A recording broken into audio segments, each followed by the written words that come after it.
উখরিজাতিল লিন্নাস, তোমরা এই সমাজের শ্রেষ্ঠতম দল, যাদেরকে মানুষের ভিতর থেকে বের করা হয়েছে। যারা শ্রেষ্ঠ ওদের কোয়ালিটি আল্লাহ বলতেছেন, ওরা ভালোর দিকে মানুষদেরকে ডাকে, সৎ কাজের আদেশ দেয় আর অসৎ কাজের নিষেধ করে। কার কথা? কার কথা? তার মানে দল আপনাকে করাই লাগবে। তবে সেই দল চাঁদাবাজি করবে না, সন্ত্রাসী করবে না, মানুষ হত্যা করবে না, রোডের বদলে বাস দেবে না, চাঁদাবাজি টেম্পেস্টান দখল করবে না। ওরা মানুষদেরকে আল্লাহর দিকে দাওয়াত দেবে, সৎ কাজের আদেশ দেবে, অসৎ কাজের নিষেধ করবে। কার কথা? কার কথা? আমার ভাইয়েরা, আল্লাহ কয় দল করাই লাগবে, আর উনি বিড়ে খাওয়া মুফতি স্টেজে দাঁড়িয়ে ফতোয়া দেয়, হুজুর রাজনীতি করবে কে? আমি নবাবগঞ্জ, দিনাজপুর। এখন তুমি ছিলেন সেদিন চেয়ারম্যান। এখন আমার জামাই কুড়িগ্রামে মাহফিল করছে, পরের দিন মাহফিল ছিল, মাহফিলটা বন্ধ হয়েছে। তারপরের দিন ওর দিনাজপুরে মাহফিল, তো আমি বললাম যে আসো। তো 2 বাপই গেছি মাহফিলে। তো এখন আমার আগে যিনি প্রধান বক্তা, কি বলে প্রধান অতিথি, নমিনির পক্ষ থেকে এসছে, উনি একজন চেয়ারম্যান। আমি বসে রয়েছি ভাই, ওই দিকে দাঁড়িয়ে বলছে, এক ধরনের লোকেরা জান্নাতের টিকিট বিক্রি করছে, কিন্তু ওরা জানে না যে নিজেরা জান্নাতে যাবে কিনা। আমার মনে হইল যে বস করি অন্য করি, ওর এখনই ধরে কিছু একটা করি ফেলি। আমি বক্তব্য শেষ করছি, ও আমি কোন রকম নাহমুদুল মুসাল্লি কইয়া ভূমিকে ঠিক মতো না দিয়ে আমি করছি, ভাই যে এলাকায় যাই সব এলাকায় শুনি আমরা নাকি জান্নাতের টিকিট বিক্রি করি, তা আপনারা পাইছেন? কয় না। আমি কইলাম তাহলে এই মিথ্যা কথা যারা বলে ওদেরকে সাইজ করা লাগবে। আমি যে এই পয়েন্টে গেছি, তাড়াতাড়ি সুট করে নেমে দিতে চলে গেছে, আর আসেন।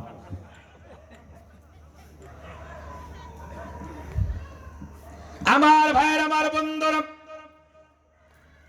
পৃথিবীতে রাষ্ট্রের যে ধারণা, ভালো করে বুঝবেন কিন্তু খুব গভীর কথা বলতেছে। পৃথিবীতে আজকে যে আধুনিক রাষ্ট্রের যে ধারণা, ওই ধারণা নবীরা দিয়েছে, কিন্তু 500 বছর ওই ধারণা থেকে মানুষ হারিয়ে গিয়েছিল। ঈসা আলাইহিস সালামের শাহাদাতের, ঈসা আলাইহিস সালামকে আকাশে উঠিয়ে নেওয়ার মাধ্যমে নবুয়ত 500 বছর বন্ধ। 500 বছর পরে এই মানুষেরা রাজনীতি কাকে বলে, সমাজনীতি কাকে বলে তা ভুলে গেছে।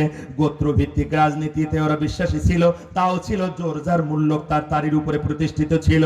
কিন্তু আমার নবী, আপনার নবী মুহাম্মদ রাসূলুল্লাহ সাল্লাল্লাহু আলাইহি সাল্লাম হচ্ছেন আধুনিক রাষ্ট্র ব্যবস্থার জনক। তিনি সর্বপ্রথম মদিনা রাষ্ট্র কায়েম করে, মদিনার সনদ দিয়া সকল ধর্ম গোত্র মানুষের সাথে নিয়ে কিভাবে ইসলামী রাষ্ট্র বানান যায়, কিভাবে রাষ্ট্র চালান লাগে, কিভাবে স্বরাষ্ট্র মন্ত্রণালয় পররাষ্ট্র মন্ত্রণালয় চালান লাগে, কিভাবে চুক্তি নীতি, সন্ধি নীতি, বন্ধি নীতি চালান লাগে, এইটার গোড়াপত্তন করেছেন, জন্ম দিয়েছেন মুহাম্মদুর রাসূলুল্লাহ।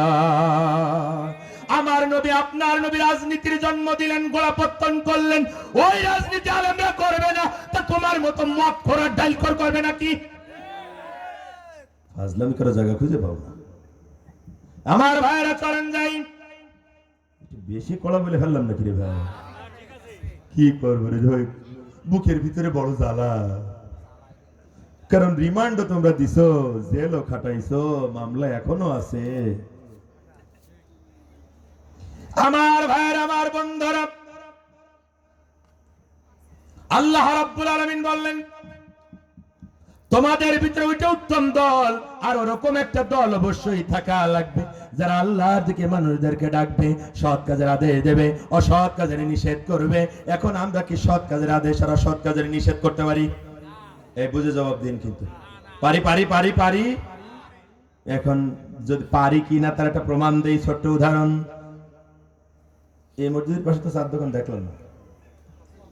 বাজার মসজিদ গুলোতে 4 দোকান আছে না নাই? মসজিদের পাশে টেলিভিশন আছে না নাই?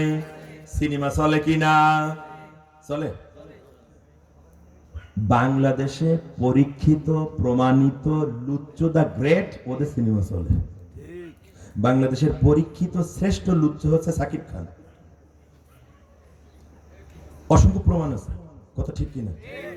আর মহিলাদের ভিতরে সবচেয়ে গ্রেট লুচ্চো হচ্ছে পরিমণি, তার প্রমাণ আছে কিনা? ওদের সিনেমায় মসজিদের পাশে 4 দোকানে চলে, মানুষ বসে বসে দেখে। যারা দেখে ওদের চরিত্র যে খুব একটা ভালো তা কিন্তু গজ আছে না। Be careful.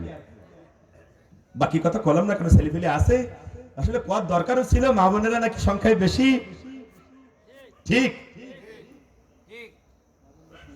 মা বোনদের বাজারে কখন কইব রে ভাই, আমার তো শুধু ঘড়ির দিক তাকাতে মন চাচ্ছে। আমার ভাইয়ের, আমার বন্ধুরা খেয়াল করেন, এখন আপনি শুনেছেন জিহাদি এসে সূরা আল ইমরানের 104 আর 110 নম্বর আয়াত দিয়ে বলে গিয়েছিল আমাদেরকে দলবদ্ধভাবে সৎ কাজের আদেশ করা লাগবে, অসৎ কাজের নিষেধ করা লাগবে। এখন 4-5 জন মিলে মুয়াজ্জিনের আজান শুনেছেন, মুয়াজ্জিন আজান দিয়েছেন, হাইয়া আলাস সালাহ,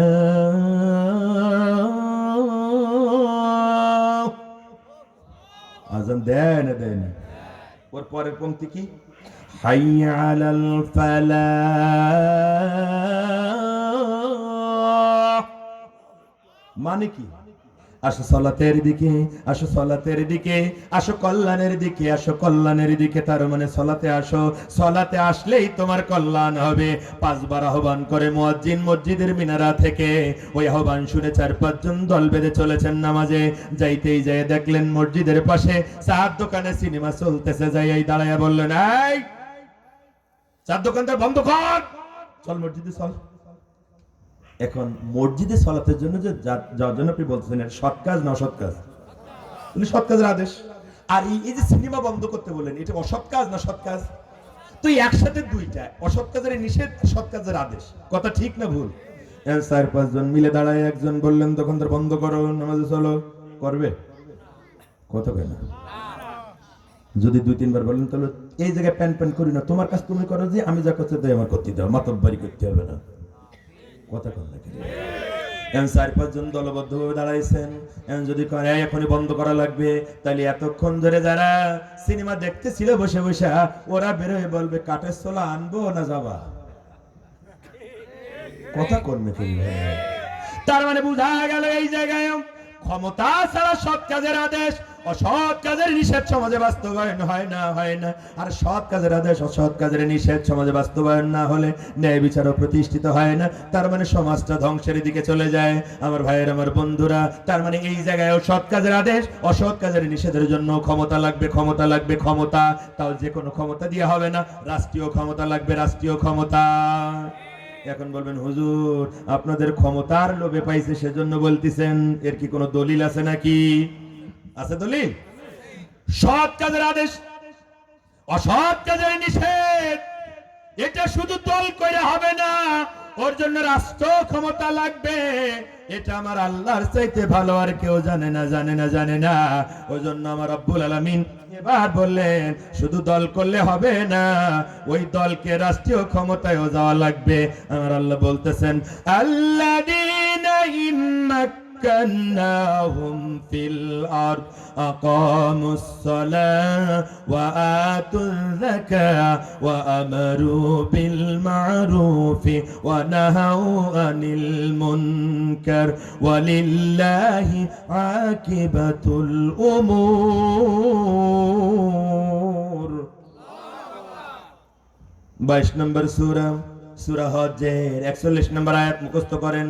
কালকে সাত দোকানে লাগবে এটা, কারণ সাত দোকানে বসলে আমার গুরু গোষ্ঠী উদ্ধার করবে। এক ধরনের লোক সাত দোকানে বসে কথা কয় না, ওই জায়গায় বলবেন হুজুর বলছে 22 নম্বর সূরা, সূরা হজ্জের 41 নম্বর আয়াত দিয়া, তোর যদি এর বিরুদ্ধে কোনো আয়াত জানা থাকে তাহলে বল, নাহলে সমালোচনা করবি নি, কানসাওয়ালি ছিঁড়ে দেবো ছড়াইয়ে। বলতে পারবেন ভাই? বলা লাগবে ভাই, না বললে হবে না। আর কতকাল চুপ করে সহ্য করবেন?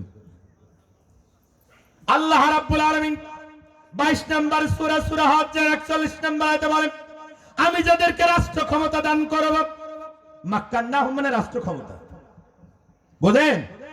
আমার রাব্বুল আলামিন বলেন আমি যাদের রাষ্ট্র ক্ষমতা দেব, ওরা 4 মূলনীতির ভিত্তিতে রাষ্ট্র চালাবে। কয় মূলনীতি? রাষ্ট্র চালানোর মূলনীতি হবে কয়টা? আরো জোরে, জোর হইল না, আর একবার সবাই মিলে জোরসে বলো, কারণ এর মুখস্থ করাই লাগবে। ওইটার উপরে আপনার জান্নাত আর জাহান্নাম নির্ভর করছে। সোজা কথা। বলবেন এই আবার কিরকম কথা? তার প্রমাণ দিচ্ছে আর একটু পরে, আগে একটা বুঝে নেন। আল্লাহ রাব্বুল আলামিন 22 নম্বর সূরার 41 নম্বর আয়াতে বলেন, আমি যাদের রাষ্ট্র ক্ষমতা দান করি তাদেরকে 4 মূলনীতির ভিত্তিতে রাষ্ট্র চালানো লাগবে। 1 নম্বরে সালাত কায়েম করবে, 2 নম্বরে যাকাত আদায় করবে, 3 নম্বরে সৎ কাজের আদায় দেবে, 4 নম্বরে অসৎ কাজের নিষেধ করবে। কার কথা? তার মানে ওই যে সৎ কাজের আদেশ আর অসৎ কাজের নিষেধ শুধু দল করে হয় না, ওর জন্য রাষ্ট্র ক্ষমতা লাগে। তাই রব্বুল আলামিন ইম্মাক্কান্নাহুম ফিল আরদ, রাষ্ট্র ক্ষমতার কথা কোরআনে সরাসরি দিয়া বললেন, ও দুনিয়ার লোকেরা, যারা রাষ্ট্র ক্ষমতায় যাবে তারা 4 মূলনীতির ভিত্তিতে রাষ্ট্র চালাবে। যদি ওরা ইমানদার মুসলমান বলে নিজেদের দাবি করে, তার মানে এর দিক ক্লিয়ার হয়ে গেল, আপনি যেই দল করেন, যে নেতার পিছনে ছুটতেছেন, ওই নেতার যদি এই 4 কর্মসূচি না থাকে, ওই দলের যদি এই 4 কর্মসূচি না থাকে, তাহলে ইমানদার হিসাবে, মুসলমান হিসাবে আপনি ওই দল করতে পারবেন না, ওই দলকে সমর্থন করতে পারবেন না। বরং এখনই ওই দলকে 3 তালাকে বায়েন দিয়া আপনাকে ইসলাম করা লাগবে, লাগবে, লাগবে। এইবার কিছু লোকে চুল কাচ্ছে, অ্যালার্জি রোগীদের একটু চুল কায়, কিছু করার নেই। অ্যালার্জি রোগে চুল কায় বলে বেগুনওয়ালা বেগুন বিক্রি করবে না, তা তো হইতে পারে না। কথা কর্মে কেন বেগুন আলার দোষ না এই অ্যালার্জি আলার দোষ? বেগুন খালি যে চুল খায় তো কি বেগুনের দোষ না অ্যালার্জি আলার দোষ? তুই বেটা অ্যালার্জি বাধাইছিস কে? তাই বলে বাকিরা কি বেগুন খাবে না নাকি? কথা কর্মে কেন? আমার ভাইয়ের, আমার বন্ধুরা খেয়াল করেন, আল্লাহ রাব্বুল আলামিন কি চমৎকার করে বললেন, দল একটা থাকাই লাগবে, ওটাই উত্তম দল যারা আল্লাহর দিকে মানুষদেরকে ডাকে, সৎ কাজের আদেশ দেয়, অসৎ কাজের নিষেধ করে। আমরা বললাম দল করে হচ্ছে না। রাব্বুল আলামিন 22 নম্বর সূরার 41 নম্বর আয়াতে আল্লাহ রাব্বুল আলামিন বললেন, আমি যাদের রাষ্ট্র ক্ষমতা দেব ওরা সালাত কায়েম করবে, যাকাত আদায় করবে, সৎ কাজের আদেশ করবে, অসৎ কাজের নিষেধ করবে। সুবহানাল্লাহ। এখন আমার ভাইরা, এই যে এতক্ষণ ধরে 8-10টা আয়াত বললাম, আপনি যদি এইগুলা না মেনে কাল সকালবেলা উঠে যদি কোনো হুজুর বলিয়ে থাকে, আমার আলোচনা 2 ঘন্টা শেষ। কথা বলে ঠিক কিনা? এখন আপনি যদি এই কথা কন, তাহলে আপনার কলেরা হবে না ডায়াবেটিস হবে? এও ভাইরা ঠিক কথা বলে, আসলে সব করা হবে। কিরকম? আমার রাব্বুল আলামিন বলেন, ইন্নাল্লাযীনা কাফারু বিআয়াতিনা সাওফা নুসলিহিম নারা। আল্লাহু আকবার। আবার শোনেন, আল্লাহ বলছেন, ইন্নাল্লাযীনা কাফারু বিআয়াতিনা সাওফা নুসলিহিম নারা। 4 নম্বর সূরা, সূরা নিসার 56 নম্বর আয়াত, আল্লাহ রাব্বুল আলামিন বলেন, ও দুনিয়ার মানুষেরা শোনো, ওরা নিশ্চিত কাফের, ওরা নিশ্চিত কাফের যারা আমার আয়াত অস্বীকার করে। কার কথা? কার কথা? কার কথা? আমার আল্লাহ বলেন, ওরা নিশ্চিত কাফের। ওই কাফেরের ভিতরে কোনো সন্দেহ নাই, ওই কাফেরের ভিতরে কোনো সন্দেহ নাই। ওরা নিশ্চিত কাফের যারা আমার আয়াত অস্বীকার করে। সাউফা নুসলিহিম নারা, আর আমি ওদেরকে জাহান্নামের আগুন দিয়া জ্বালাবো, জ্বালাবো। কার কথা? এখন আহসানুল্লাহ জিহাদির দায়িত্ব পালন করে গেল, তোমারে বুঝায় গেল কোরআনের আয়াত এগুলো মানা লাগবে। তুমি যদি রাজনীতি করতে চাও তাহলে এই মূলনীতির ভিত্তিতে করা লাগবে, যদি দল করতে চাও এই মূলনীতির ভিত্তিতে করা লাগবে, যদি নেতার অনুসরণ করতে চাও, নেতা হতে চাও, এই মূলনীতির ভিত্তিতে করা লাগবে। এখন তুমি যদি বলো হুজুররা শুধু রাজনীতি করে, ওইগুলা শোনার টাইম আমাদের নাই, তাহলে আমার আল্লাহ বলেন, এই যে আয়াতগুলো অস্বীকার করলে এজন্য তুমি নিশ্চিত কাফের। সাউফা নুসলিহিম নারা, আর এই কাফেরদেরকে আমার আল্লাহ জাহান্নামের আগুন দিয়ে জ্বালাবে। কার কথা? আমার ভাইয়ের, আমি আলোচনা শেষের দিকে যেতে চাই। কতক্ষণ আমার সময়? প্রধান অতিথি এসছেন কেবল, আমরা প্রধান অতিথিকে একটু ওয়েলকাম করি। লিল্লাহে তাকবীর, নারায়ে তাকবীর। প্রধান অতিথির আগমন, হাফেজ মাওলানা হাবিবুর রহমান যুক্তিবাদীর আগমন। আসবেন হুজুর একটু পরে। আর একখান জিনিস, বসেন, আজকে কোন জায়গাতে যে দুটো একসাথে করি আল্লাহই জানে। আপনাদের ধৈর্য কুলুলি হয়।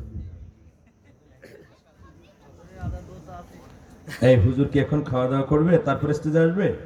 আমাকে জানানো উচিত। আমাকে কয়টা পর্যন্ত বলতে হবে, নির্ধারিত টাইম বলা দরকার। আমার ভাইয়ের, আমার বন্ধুরা খেয়াল করেন, মনে আছে কথা? কথা কয় না।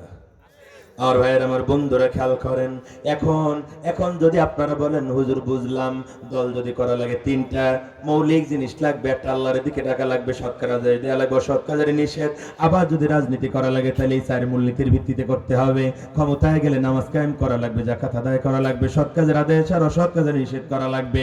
এখন আপনার কথা ধরে নিলাম এই চার মূলনীতির ভিত্তিতে রাষ্ট্র কায়েম হয়ে গেল। ওই রাষ্ট্র যদি কায়েম হয়ে যায় তাহলে চিত্রটা কেমন হবে একটু বলেন, কথা ঠিক কিনা বলেন? আন্দাজে ভালো হবে বললে হবে না, রাসূলের জীবনী থেকে তা জানতে হবে। আমার বিশ্ব নবী, নবীদের নবী, রাহমাতুল লিল আলামিন, ইমামুল মুরসালিন মুহাম্মদুর রাসূলুল্লাহ সাল্লাল্লাহু আলাইহি ওয়াসাল্লাম মদিনার প্রেসিডেন্ট, মদিনার প্রধান বিচারক। সুবহানাল্লাহ বলেন। নবীজির কাছে একটা বিচার এলো, কুরাইশ বংশের একটা মেয়ে চুরি করেছে। এই যে 5-7 জন লোক ওই দিকে গেলেন, পরিবেশটা নষ্ট করলেন, তাহলে আমি কি এখন শেষ করব না কথা কব? তো পরিবেশ নষ্ট করলেন কেন?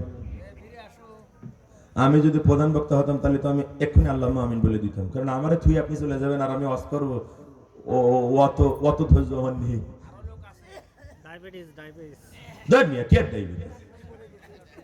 আমার এটা সহজ অজুহাত, এটা তো একটা সহজ অজুহাত না ভাই। অজুহাত দিয়ে দূরে চলে গেলে তো আপনারও লস আমারও লস, কথা ঠিক না ভুল?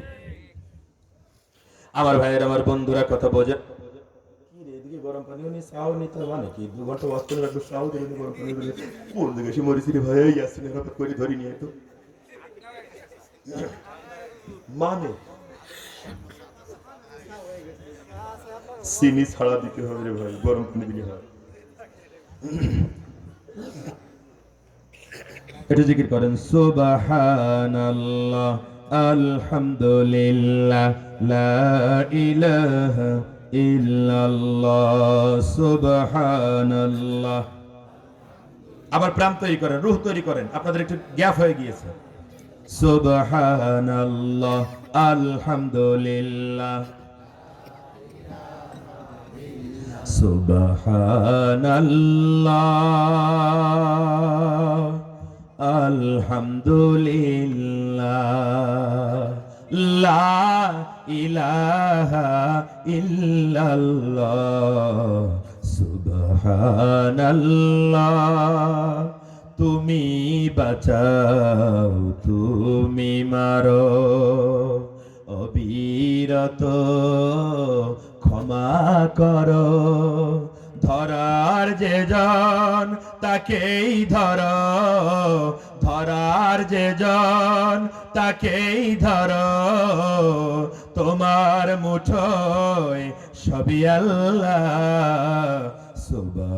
সুবহানাল্লাহ আলহামদুলিল্লাহ লা ইলাহা ইল্লাল্লাহ। আমার ভাইরা, আমার বন্ধুরা, যে কথা বলতেছিলাম, এই চার মূলনীতির ভিত্তিতে যদি রাষ্ট্র কায়েম হয়ে যায়, ওই রাষ্ট্রের অবস্থাটা কেমন হবে একটু হৃদয়ের ক্যানভাসে একটা ছবি আঁকেন আর বিশ্বাসের দৃষ্টি দিয়ে তাকায় দেখেন। চলেন মদিনার প্রেসিডেন্টের কাছে যাই, রাষ্ট্র কেমন ভাবে চলবে, বিচার কেমন হবে, ন্যায় বিচার কাকে বলে। চলেন মদিনার মসজিদে নববীর আঙিনা থেকে, মসজিদে নববী থেকে একটু উকি দিয়ে আসি, ইসলামী রাষ্ট্র হলে কেমন হবে। আমার ভাইয়েরা গভীর মনোযোগ দিয়ে একটু খেয়াল করেন, একটু বোঝার চেষ্টা করেন। মসজিদে নববীর পার্লামেন্টে রাষ্ট্রপ্রধানের দায়িত্ব পালন করছেন বিশ্ব নবী, প্রধান বিচারপতির দায়িত্ব পালন করছেন আমার নবী মুহাম্মদুর রাসূলুল্লাহ সাল্লাল্লাহু আলাইহি ওয়াসাল্লাম। একটা বিচার এলো, কুরাইশ বংশের একটা মেয়ে চুরি করেছে, সাক্ষী হাজির করা হলো, সাক্ষী সুবোধের বিনিময়ে বোঝা গেল মেয়েটা সত্যি চুরি করেছে। বিশ্ব নবী প্রধান বিচারপতি হিসেবে মসজিদে নববীতে বসে রায় ঘোষণা করলেন, যেহেতু চুরি প্রমাণিত হয়েছে সেজন্য কুরাইশ বংশের এই মেয়েটার একটা হাত কেটে দাও। আল্লাহু আকবার। কোন বংশের মেয়ে? আমার নবীর বংশ কি? কথা বোঝেন আমার ভাইয়ের আমার বন্ধুরা। এখন ওই মক্কা মদিনার লোকদের ভিতরে বংশীয় মর্যাদা ছিল আকাশ ছোঁয়া। উঁচু বংশের কোন লোক কোন অন্যায় করলে বিচার হতো হালকা, আর নিচু বংশের কোন লোক অন্যায় করলে শাস্তি হতো মূলচোরের ফাঁসি হওয়ার মতো। আমাদের সমাজে এটা আছে না? চেয়ারম্যান চেয়ারম্যান আছে নাকি এখানে কেউ? আবার কোন জেলায় পড়ি, চেয়ারম্যানের চাইলা ইয়াবা ট্যাবলেট আর ফেন্সিডিলের বোতল নিয়ে ধরা পড়ছে। ওসি সাহেব ধরে এনে থানায় বসাইয়া চা খাওয়ায় পিঠি চড় মেরে কয়, বেটা তোর বাপ চেয়ারম্যান বুঝিস না, এগুলো কি করতে হয়, করলেও একটু চুরি মুড়ি করে গোপনে করা লাগে, যা বেটা। কথা বলেন না কেন? আর আপনার ছেলে বা আমার ছেলে বা আমাদের ছোট ভাই যদি ধরা পড়ে, তাহলে ওর গোষ্ঠী শুদ্ধ একদম ওর ভবিষ্যৎ চচ্চড়ি বানাই দেবে। কথা ঠিক কিনা বলেন? আমার ভাইয়েরা, কুরাইশ বংশের মেয়ে চুরি করেছে, নবীজি হাত কাটা রায় দিয়েছেন। এখন নবীজির ক্যাবিনেটের সবচাইতে সম্মানিত মন্ত্রী আবু বকর, ওমর, ওসমান, আলী, তালহা, জুবায়ের তারা বংশীয় মর্যাদা ভিতরে বাসা বেঁধেছে। আরে যদি এই মেয়েটার হাত কেটে দেয়া হয়, লোকেরা যতদিন মেয়েটা বাঁচবে ওরে দেখায় বলবে, এই দেখো কুরাইশ বংশের মেয়েও চুরি করে, বংশের ইজ্জত যাবে, বংশে ছোট হয়ে যাবে। কি করা যায়? আমার ভাইরা বুঝবেন, কিন্তু বুঝবেন, গভীর মনোযোগ দিয়ে বুঝবেন। কেসা বলার জন্য বলি না, নেতা কারে বলে, বিচার কাকে বলে দেখেন। নবী বিচার করেছেন, নবীর সবচেয়ে কাছের মানুষগুলাও নবীর কাছে যাইয়া এই কথা বলার সাহস রাখে না। নবী গো, বিচারটা একটু সানি করেন, একটু আপিল করতেছি, আমরা বিচারটা করে একটু হালকা করা যায় কিনা, শাস্তি বলার সাহস কেউ রাখে না। কিন্তু কিছু সাহাবায়ে কেরাম মানতেও পারতেছেন না, কষ্ট হয়। তারা সিদ্ধান্ত নিয়ে কয়েকজন মিলে একটা বিষয় হাজির করেছে। এবার হযরতে যায়েদ বিন হারিসার ছেলে হযরতে উসামা, 10-12 বছরের বয়স, তাকে শেখানো হলো, ওসামা যাও, ওসামা যাও, তোমার নানার কাছে যাও, তোমার নানার কাছে যায়া ও ওসামা তোমার নানাকে শুধু বলবা, নানা কুরাইশ বংশের মেয়েটার হাত না কাটলে কি হয় না। কথা বুঝেছেন? ওসামা ছোট মানুষ, এই কথা যদি যদি বলে তো নবী কিছু বলবে না, এটা ওরা মনে করেছে সাহাবায়ে কেরাম। আর এই কথা যে ওসামার না, এটা যে আমাদের দাবি, ওটাও নবী বুঝবে। কথা ঠিক না ভুল?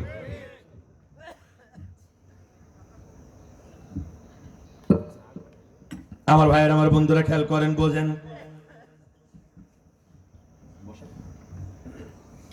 আমার ভাইয়ের, আমার বন্ধুরা খেয়াল করেন, হযরত ওসামা 10-12 বছরের ছেলে। এবার সাহাবায়ে কেরামের কথা শুনে, চাচা মামাদের কথা শুনে সে চলে এসেছে নবীর কাছে। আমার নবী হাসান হুসেনকে যেমন ভালোবাসতেন, যায়েদের ছেলে হযরত ওসামাকেও তা সেরকম ভালোবাসতেন, কম ভালোবাসতেন না, হৃদয় দিয়ে ভালোবাসতেন, কলিজা দিয়ে ভালোবাসতেন। আমার ভাইয়ের, আমার বন্ধুরা, হযরত ওসামা মসজিদে নববীতে নবীর কাছে চলে গিয়েছে।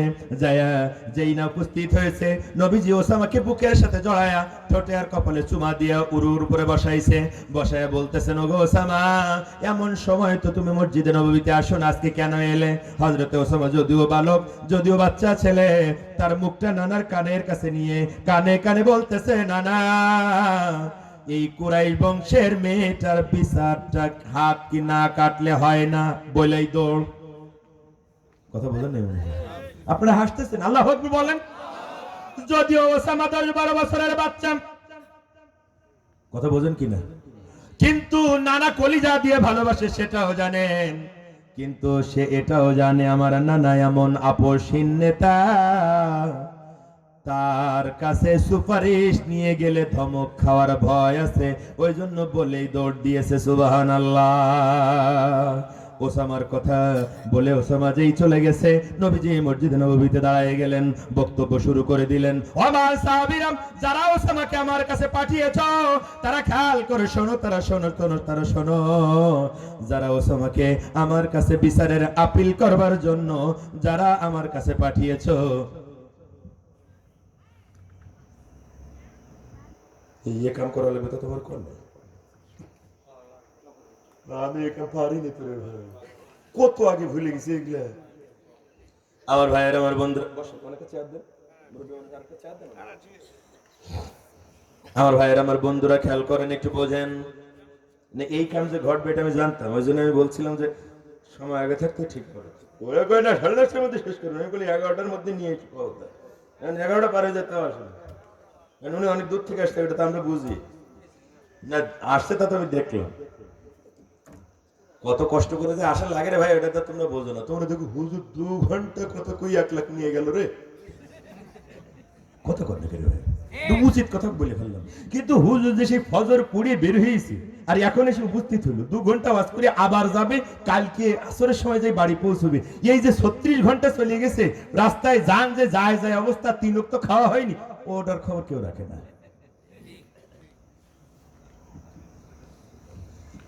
আমার ভাইয়ের আমার বন্ধুরা খেয়াল করেন, কোথায় ছিলাম বলেন তো? ছাত্র ভালো হুজুর।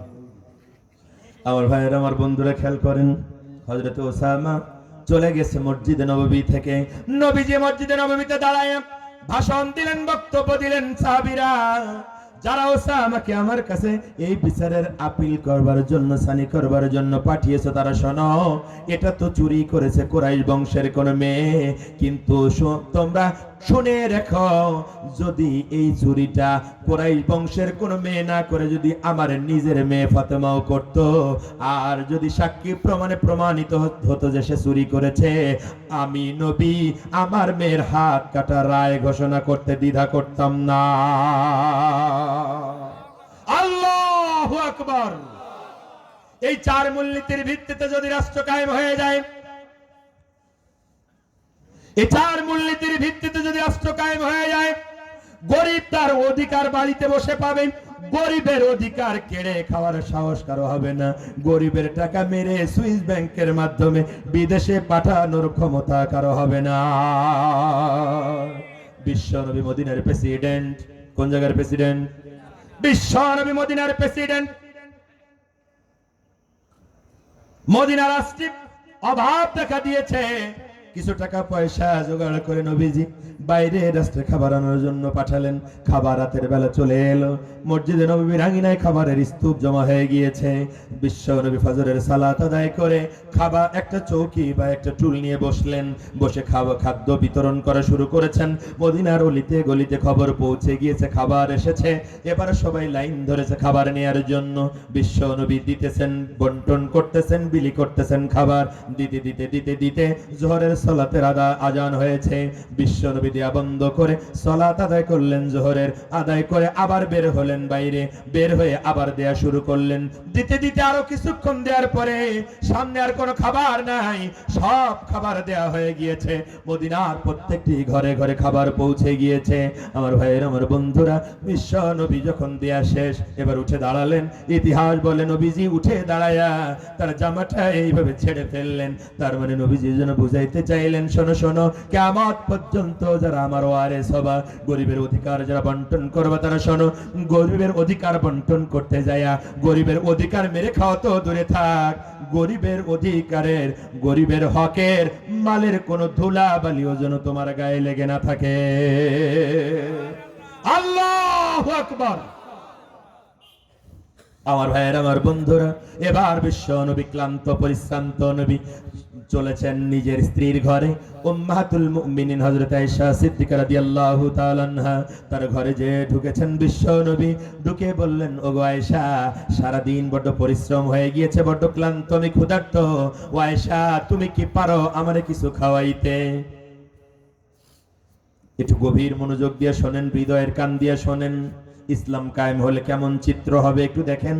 বিশ্ব নবী মুহাম্মদ রাসূলুল্লাহ আয়েশাকে বললেন, আয়েশা, ও আয়েশা, পারো নাকি তোমার স্বামী ক্ষুধার্ত, স্বামীর কিছু খাওয়াইতে? হযরতে আয়েশা এক গ্লাস পানি ঢেলে নিয়ে নবীর সামনে যায় দাঁড়ায়, মাথা নিচু করে ফুপিয়ে ফুপিয়ে কাঁদতেছেন আর বলতেছেন, প্রাণের স্বামী গো, ও আল্লাহর নবী গো, আমি এমন এক অসহায় স্ত্রী, আমি এমন এক হতভাগা স্ত্রী। কথা বুঝতেছেন কিনা? স্বামী যদি কোনো খাবার ভালোবাসে, স্ত্রী সেই খাবারটা অল্প খেয়ে আর একবার খাওয়ানোর জন্য রেখে দেয়, দেয় না? দেয় না। কিন্তু যারা পরকীয়ায় অভ্যস্ত, ওদের কথা আলাদা। ও পরকীয়ার কলেরা রোগীদের বলতে পারলাম না কিছু, পরবর্তী বক্তা বলুক, বা আমি যদি সময় পেয়ে কিছু আছে না নেই। আমার ভাইয়ের আমার বন্ধুরা খেয়াল করেন, জি এটা তার বিধানীদের ওয়েলকাম করেন। নারায়ে তাকবীর।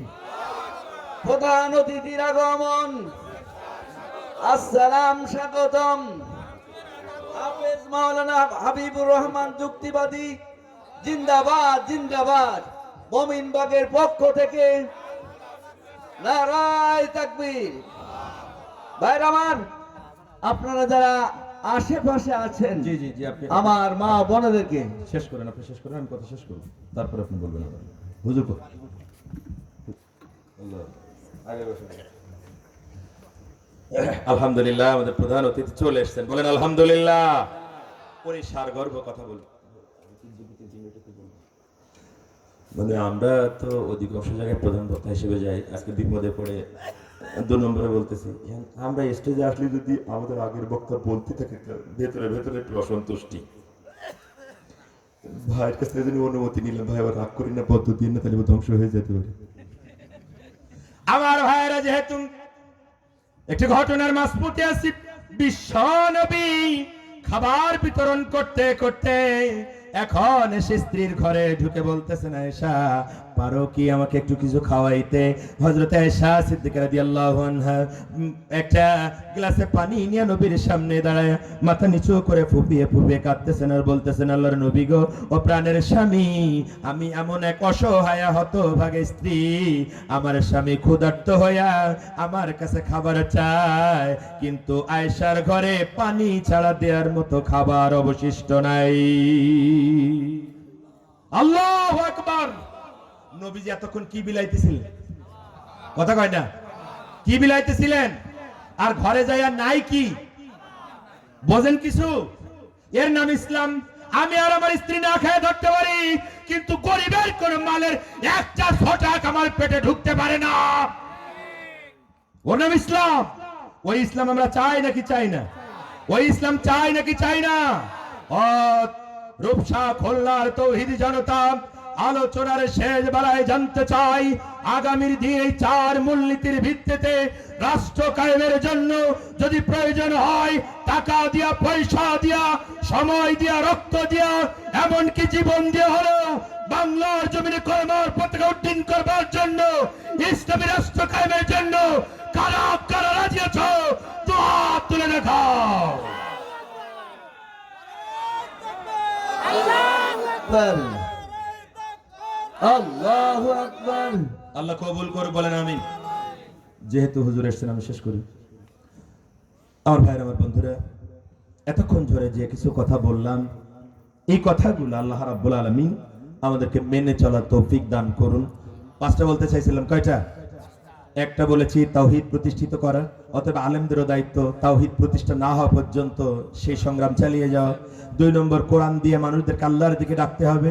আলেমরা যতক্ষণ আছে কোনো দলের দিকে, কোনো নেতার দিকে ডাকবে না, অবশ্যই কোরআন দিয়ে মানুষদেরকে আল্লাহর দিকেই ডাকবে। 3 নম্বর, ন্যায় এবং ইনসাফ প্রতিষ্ঠিত করা, তার সহযোগী হিসাবে সৎ কাজের আদেশ আর অসৎ কাজের নিষেধ। এটা করার জন্য শুধু দল করলে হবে না, রাষ্ট্রীয় ক্ষমতাও লাগবে। 22 নম্বর সূরার 41 নম্বর আয়াত দিয়ে বলেছি, নামাজ কায়েম করা, যাকাত আদায় করা, সৎ কাজের আদেশ আর অসৎ কাজের নিষেধ। রাষ্ট্রের ক্ষমতা যারা পাবে, এই 4 মূলনীতির ভিত্তিতে রাষ্ট্র কায়েম করা লাগবে, রাষ্ট্র চালানো লাগবে। অতএব আমাদের উচিত, সময় যখন এসছে, যেই নেতায় যেই দলের মধ্যে এই 4 মূলনীতির ভিত্তিতে রাষ্ট্র কায়েম করার মতো অভ্যাস আছে, নীতি নৈতিকতা আছে, যারা চায় 4 মূলনীতির ভিত্তিতে রাষ্ট্র কায়েম করতে, আমরা তাদের সাথেই ইসলামী রাষ্ট্র দেখতে চাই, কায়েম করতে চাই। আল্লাহ রাব্বুল আলামিন কবুল করুন, বলেন আল্লাহুম্মা আমিন। দোয়া করে শেষ করতে চাই। পরিচয় অলরেডি পেয়ে গিয়েছেন, সামনে করে বাড়ি, গাবর ইউনিয়ন, মাওলানা হাসানুল্লাহ জিহাদি নাম, বাবার নাম মাওলানা আবু বকর সিদ্দিক। ইউটিউবে আলোচনা আছে, দেখে নিয়েন। আসসালামু আলাইকুম ওয়া রাহমাতুল্লাহি ওয়া বারাকাতুহু।